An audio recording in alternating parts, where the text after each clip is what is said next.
Lahat ng tao may reklamo. Karamihan sa atin hindi nauubusan ng reklamo. Minsan nga napapaisip ako may utang ba sa atin ang mundo na dapat madali na ang buhay? Walang stress? Dapat ba lahat ng bagay sang-ayon sa gusto natin? Pero alam mo kung anong problema dito? Walang garantiya na magiging madali ang buhay para sa'yo. Mahirap ang magtrabaho, pero mahirap din ang walang trabaho. Mahirap ang mag-ipon. Mahirap din ang bumangon kapag Monday. So, kung mahirap ang buhay, tanungin kita, compare saan? Hindi lahat ng mahirap ay masama. Mahirap ang mag-aral, pero ito ang makakatulong para makapasa ka. Mahirap ang mag-exercise, pero ito ang makakatulong para maging healthy ka. Mahirap ang magtiyaga, pero ito ang kailangan para sa magandang hinaharap.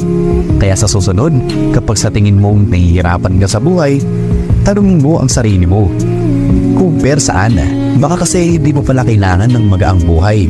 Baka pala ang kailangan mo ay baguhin kung paano ito tinitingnan. Yakapin mo ang mahirap na buhay. Kasi kung hindi mo kakayanin ang hirap, paano mo makakamtan ang tunay na kahulugan ng buhay?